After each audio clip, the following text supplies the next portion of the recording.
Hey guys, hope you're all doing well. Today is a video separate from my usual daily or bi-weekly updates rather, and this is me just journaling my travels that was almost 4 months ago. And this video in particular, I'm going to be talking about a time that I actually didn't make notes for. I just gave up for a few weeks on making notes. So, not sure if this will be in the right order. Maybe I'll forget things halfway through and bring it up. But yeah, it was a pretty gnarly time. I think it was around the 28th/the 29th of May. We landed in Manila Airport. As I said in the last video in this sort of travelling series, where we left from Malaysia, we to enter the Philippines, we needed a ticket out of the Philippines first. So it sort of forced my hand into agreeing to go to Australia with this girl that I was with, which at the time I was over the moon for to do. So yeah, so this is sort of what we. I think it was super late. The flight was kind of long, a few hours. We landed in Manila. We got in the car, and I immediately had like American vibes. Like for me, Manila in the Philippines was sort of like the America of Asia. Everyone's on the wrong side of the road, by the way. Everybody in Malaysia and Bali is on the same side of the road as we are at home in England. In the Philippines, they're on the other side. Everyone had guns. Our fucking taxi driver was so stoned, it smelt of weed, and he was listening to like some Bob Marley shit and Snoop Dogg. It was so funny. But yeah, he drove us to our little. It was it resembled like a hotel building, but it was technically a hostel. But once again, because there was four of us, we took out the whole thing. And there was a double bed underneath, and then there's sort of like a bunk bed, but two single beds. It's really hard to explain, but so my sister and her boyfriend obviously took the double bed, and me and this girl went foot to foot on this these two single beds. And obviously, I kind of gone on this whole trip because I really like this girl, and I wanted to get really close to her. I think Emma's the name I was giving her. I really liked Emma, and so far everything was going pretty great. But in the last week or so, at this point in the trip, I'd noticed she's kind of been distancing a little bit. So I was very up and down because sometimes she would give me like really good signs. I don't remember which flight it was on. It may have been the flight to the Philippines, or maybe it was the flight to Malaysia. But she was like tickling my back and everything, and she was being really touchy, and I was like, oh my god, I think she actually likes me now. But yeah, oh fuck, I don't remember what flight that was on, but I remember feeling good and bad. It was so volatile, my whole mood this whole trip. But yeah, so I remember we got in, and oh yeah, yeah. So again, I've got no notes here, so I'm just going off memory, and this was almost 4 months ago. Um, So I remember we're going up the lift. It was super late. None of us had slept much the entire day, and I asked a question about what like floor would be on, and my sister like snapped at me, and I was like, that was very out of order. Um, I don't remember, but I think we had a chat outside after. Like, I think I said something that pissed her off. Like later on, she's like, "Should we have a chat?" And I'm like, "Yeah, fine." I'm like, "What the fuck's up with you? Why did you snap at me?" And she's like, "Yeah, I agree." No, she texted me. That was it. She texted me. Man, I fucking love my sister so much. But there was a few times this holiday she got under my fucking nerves. But then again, I was acting like a complete arsehole this entire trip because I was definitely not myself. I was big simping, boys. But I remember that time she pissed me off, and then she texted me like, "Are we all good?" I was like, "Yes, you're just moody." But she had well within her right to snap at me a few times. That's for damn sure. But I believe we were in Manila for about 3 days. Um, we went to Fort Santiago, which is quite interesting. I didn't realise that Spain had such a big history in the Philippines. They like took it over and shit. So there's a lot of Spanish architecture in Manila, which is quite interesting. But again, you know, like most things, I don't really find walking around cities interesting for longer than a few hours. So when we're walking around a city for a few hours, for a few days, I'm like, I'm losing my nerve now. I'm getting pissed off. So, and especially with like the ups and downs vibes I'm getting from this girl, it's like it's all coming together, and I'm losing it a little bit. I definitely lost my mind a little bit on this trip for sure. But yeah, so we saw the Fort Santiago. We learned a bit of history, and it was actually quite interesting.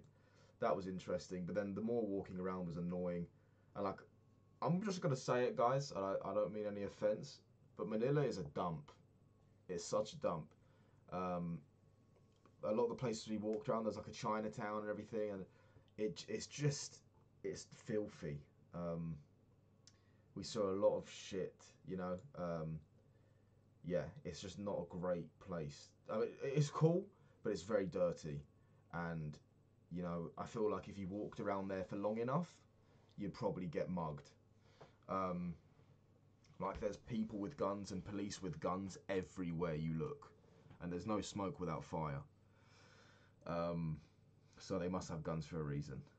But yeah, we were sort of near like this financial district in Manila where we were sleeping. So one of the mornings, I think it was actually the last morning. To tell you the truth, I don't really remember what we did there for 2 days. Oh shit! I remember one night we went to this area that I saw so many prostitutes, and it was actually sad. You know, I don't understand how people can. I mean, I can't speak for all prostitutes, but most of the ones that I saw that day, you could just see on their face that they were miserable. And I don't even get how you could use their services when they look that miserable. That would completely turn me off personally. Um, not to mention all the diseases you could catch. And not to mention the likelihood of being fucking shot and mugged if they're connected to some scheme.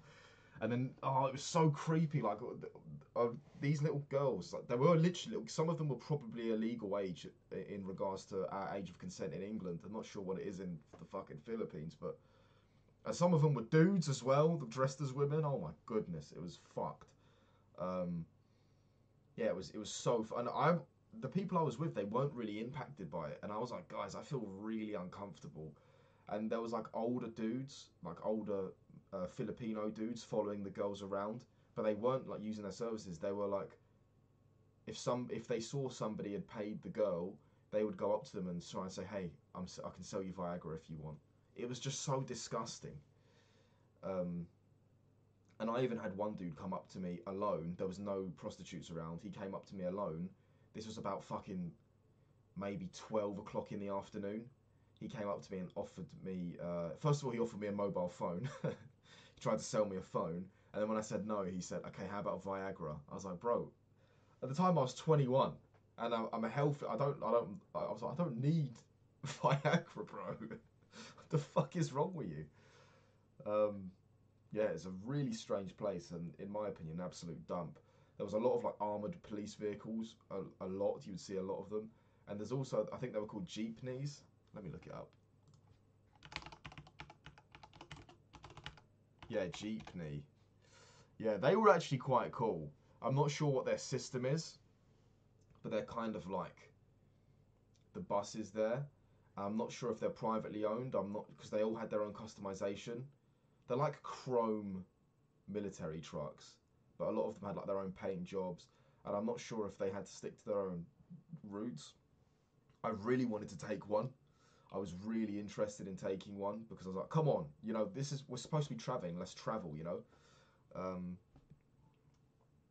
but yeah, I didn't really get. I did ask some guys on like some of the routes and how to take them, so I could actually get it to go somewhere I wanted to go anyway.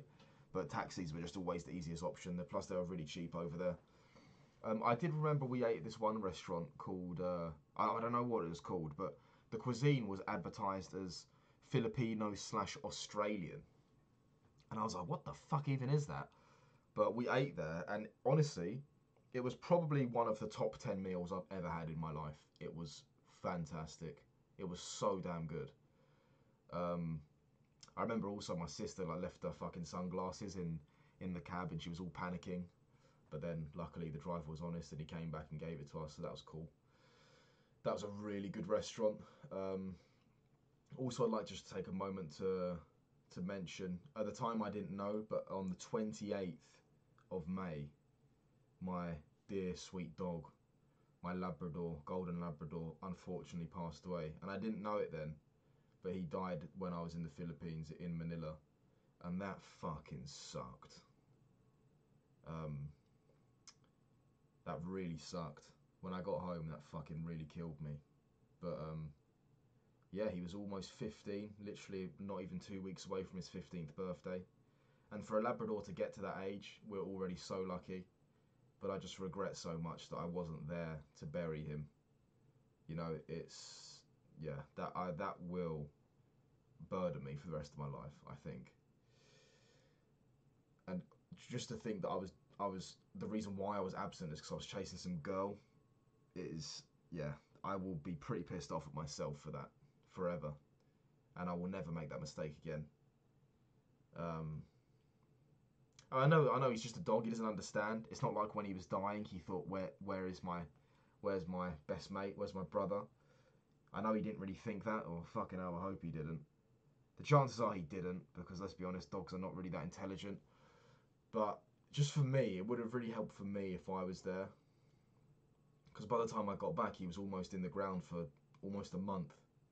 So that really sucked. But I didn't actually know then because I told my dad. I said, if he dies when I'm away, don't tell me. I remember saying that, and I remember thinking it was almost like tongue in cheek, because I was like, he's not going to die. Dog's immortal. We'd had so many health scares with him over the years, and they all turned out to be nothing. Well, not nothing, but he got around them. And by the time I was leaving, he didn't have any health scares. So I was like, we're going to be fine. When I'm back, he's going to be there. But unfortunately, I was very wrong. Yeah, I love that dog. But yeah, I didn't have a fantastic time in Manila.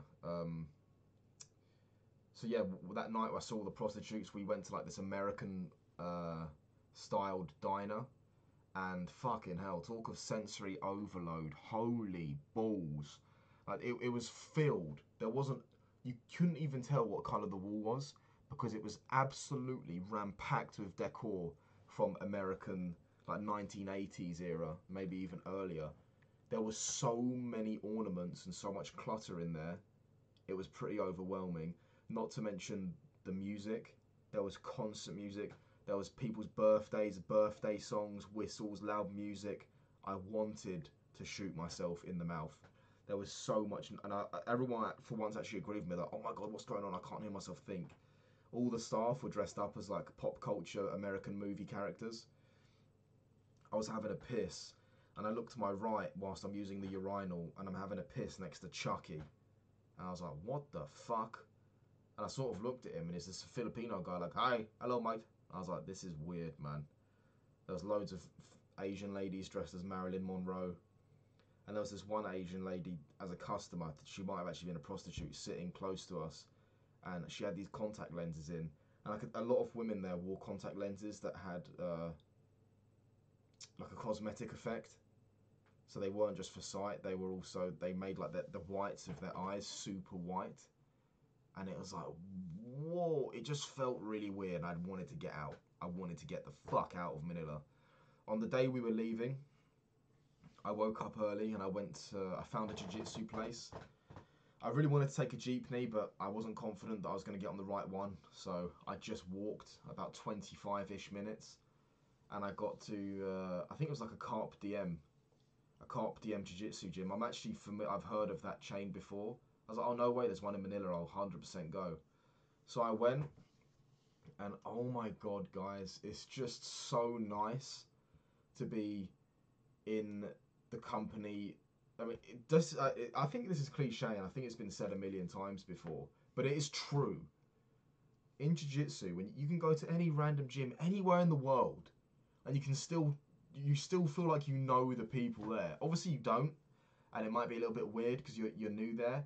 But if you're experienced in jiu-jitsu, you feel like you know the guys, and they'll give you a certain level of respect, and you can just chat with them because a lot of the people spoke English there. I think the language in the Philippines is Tagalog or Tagalog. I don't know how it's pronounced. Um, and they said they have a version called Taglish. But yeah, most of them spoke English there, and they had a bit of an American accent because I think that's just how they learn it. And yeah, it was just so nice to just talk to some jiu-jitsu guys, and I felt 100% better when I left that gym.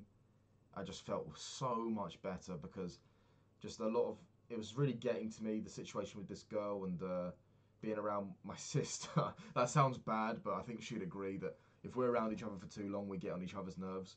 Like that's sort of been the case forever whenever we go on holidays together. Um, and also my sister's boyfriend was pissing me off too. Just all of them were pissing me off, and I'm sure that we could all say the same about each other. And it's perfectly normal. No animosity towards them after the traveling, or even in the moment. It's just when you're with a certain group of people for so long, it's natural you like want to break on your own or with different people. It's fine. Um, I just don't want to sound rude, but yeah, it was so nice just to do jiu-jitsu, and I felt good. Good to get a roll in and speak to some jiu-jitsu guys. And I actually got some of their Instagrams. I still follow them today. And they said, hey, we hope to see you soon. I'm like, you probably won't. I was leaving Manila that day, and I'm like, I don't think I'll ever come back here. This place is a dump. But yeah, we left Manila and we flew to Puerto Princesa. Where is that? I'm having a look on a map right now. Was it up here?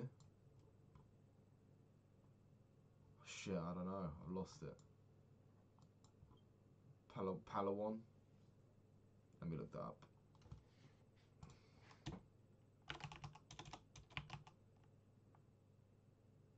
Yeah, Palawan.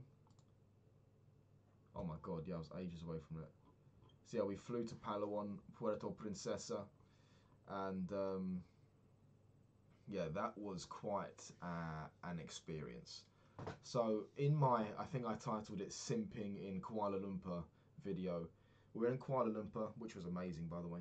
We're in Kuala Lumpur for a little bit, and one day I got back to the apartment. I had breakfast on my own, and when I got back to the apartment, I noticed that my sister was super stressed out while she was trying to book the Filipino portion of the holiday, which we're currently on, which is what I'm talking about.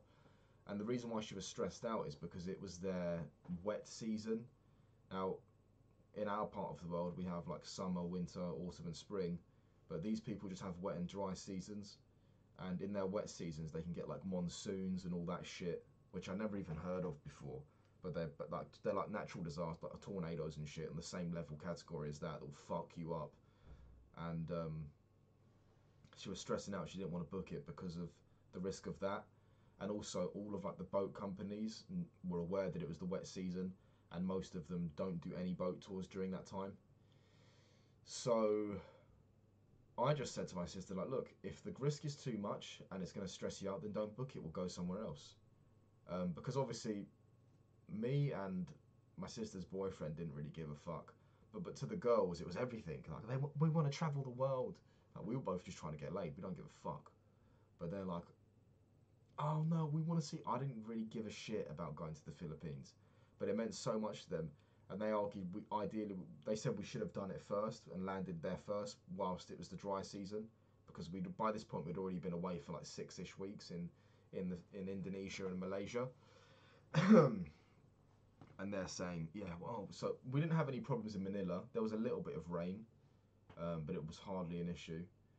But then when we got to Puerto Princesa, when we were planning to go on the boat tours, actually from Puerto Princesa, we were gonna get a big, a massive car journey or a coach. I don't even remember where to, but the other end, I think it was El Nido we were gonna go to. I'm gonna look at the map right now. Because you couldn't get the plane to El Nido, you had to get the fucking car or bus to El Nido, and then we would get on a boat and go wherever the fuck, I don't even know. But I was not that excited about this boat tour. I mean, I was shocked because we'd already done one boat tour by this point, and it was fucking miserable. It was shit. Oh, it wasn't shit, but I was not happy in the boat tour. Happy I did it, but I was not happy whilst I was on it. No, I can't say, oh yeah, I guess that's accurate. I was not happy whilst I was on it, but I'm happy that I did it because it was fucking awesome. Just like some of the shit I saw was cool, but fucking hell. Yeah, so we're gonna at the time we were arguing about like, should we get a private taxi or should we get a coach? And in my opinion, the private taxi was 100% the answer, because as I mentioned, we've been on coaches at this point that were fucking tiny, and I believe this car ride was about 8 hours. If we had to get in a cramped coach for 8 hours, fuck that. I would happily pay 2, 3 times the price for a private car for an 8 hour journey. Are you fucking joking me? Any day of the week. Because obviously 3 times the price of because everything, a lot of like transit journeys that isn't planes, anything taxi is usually pretty cheap in Asia, and that was still the case. I mean, it was an 8 hour journey, so it was still quite expensive, but still. Yeah, it was a no-brainer for me, but they were arguing like, we want to save money, we want to stay out here as long as possible. However, so we're arguing for this taxi to get to the boat, but it turned out that the fucking boat company wasn't doing a tour anyway. So once we realised that, I just said, fuck this, I'm walking.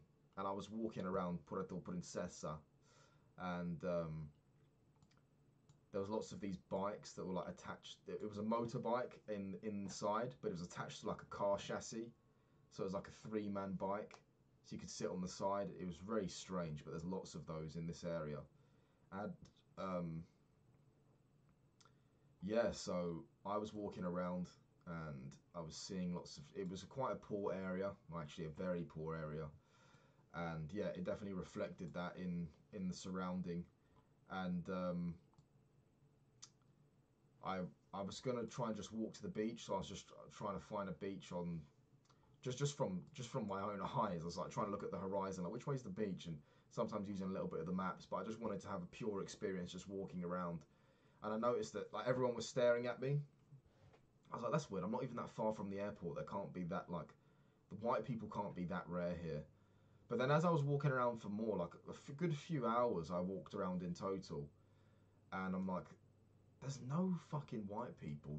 I'm only seeing Filipinos, which obviously makes sense because I'm in the Philippines. But I know that I'm a tourist. I'm with tourists. I was like, that's strange. Um, and then on my way to the beach, I bump into a bunch of these boys playing basketball, and they're like, "Hey, come play," and I'm like, "Oh fuck it, I'll play." So I walk in, and bear in mind, also I just wanted to paint this picture. This is a basketball court. It's not very well maintained, but hey, it's got tarmac, it's got hoops, but it's surrounded by graves. It was very odd. And the boys were quite young. They can't have been any older than like 14, 15. And in kind of broke that I could tell there's like one like leader, and the rest were like just following behind him. And the boys were like sometimes getting behind me, and I was looking like, what the fuck is this little shit doing? and and they were playing basketball. They were always handing me the ball. They wanted me to have. They had 2 basketballs between them, and there was about 6 boys, and they're always bouncing it to me like, "Hey, have a shot, have a shot." I'm like, "Yeah, I'll have a shot, man, fine." And I felt safe, but I was still because I felt like they didn't have any bad intentions, but I was still just being careful. Um, and they warned me. They're like, "Hey, you should be careful around here. You might get stabbed." And I was like, "What?" And I was like, "Is it violent around here?" And they're like, "Yeah, it's super violent." I was like, "Oh shit, that's why I'm not seeing any tourists, and that's why everyone's staring at me." I was like, "Fucking hell!" I said, "Yo, thanks for the heads up, boys." Took a selfie with them. I still have that picture as a cool picture. And I said, "Hey, what's your Instagram?" And they're like, "We don't have mobile phones." They said, "We're really poor." I was like, "Oh shit." I was asking, "Hey, what do you want to do when you're older?" And a lot of them wanted to be like fishermen, or like, because there's lots of posters recruiting for like life. I'm not sure what it was called. Like, fuck, what was it called? Like, not Marines, but just some sort of coast guarding kind of thing. Their equivalent. They wanted to do that, and one of them said, "I want to be a drug dealer." So I don't do that, bro. Um, But yeah, so I was like, "Oh shit, all right, boys, thanks." And it was gonna get dark soon, so I said, "You know what, fuck the beach. If I've been told it's dangerous here, I'm gonna go back to the hostel." Oh yeah, I forgot to mention we're in a hostel, and this one was big. It was like a 10-bed hostel, so we were not alone, but we didn't really socialise with anyone else. So I walked back, and I was like, "Fucking hell!" I was happy to be back. I was like, "Shit, I almost got stabbed," but got in. and I went up top because there was this really cool like rooftop bar, and I went up there, and I saw the three that I was traveling with, and they said, "We're actually gonna leave. We're not staying in this country. There's no point." I was kind of relieved actually, but we did just waste a load of money going there for no reason, which kind of sucked. But we came to the agreement that that was the best thing to do, and I, for once, agreed with them. Well, I actually said we shouldn't have come here in the first place, and I was absolutely right. But I felt like if I said I told you so, that would be a massive, like, that would start an argument. But I did tell them so, just so you know. But I didn't feel the need to be a dickhead about it. So yeah, we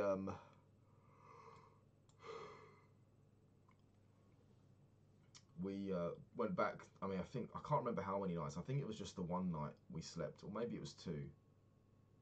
I feel like maybe it was two. I don't quite remember, but just one or two nights in that hostel.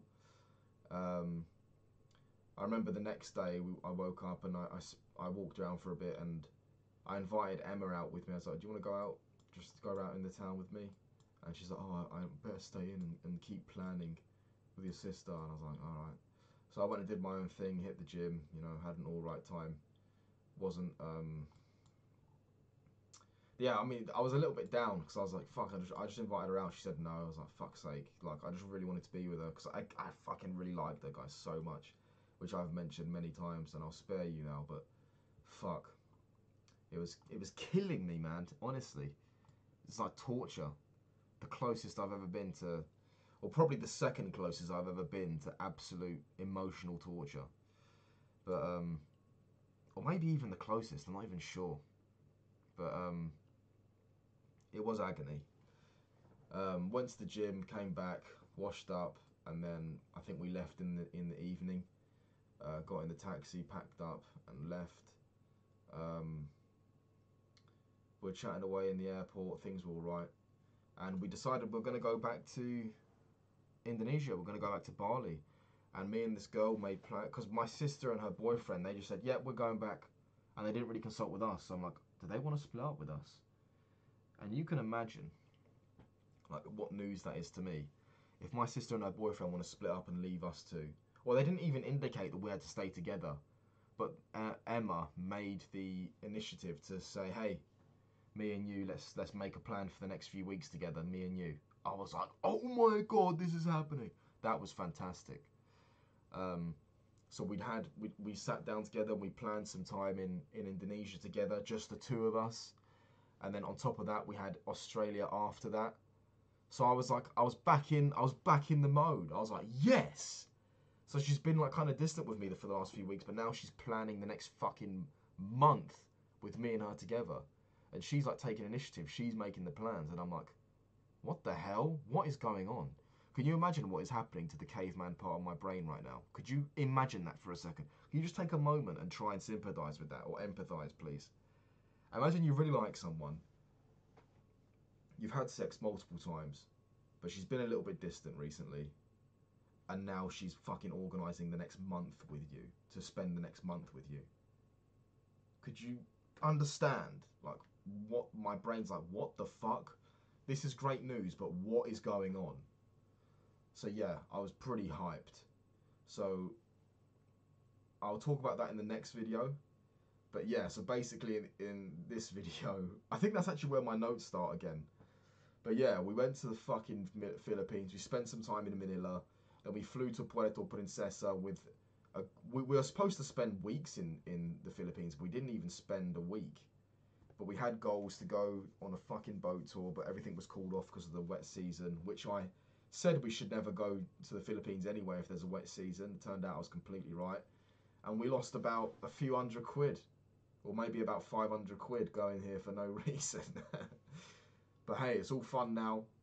But then it was not fun, and I almost got stabbed. Lol. The Philippines treated us badly. I would not recommend. Hey, but that's unfair because I had a bad experience. Maybe I should try it again one day, but I'm not itching to go back.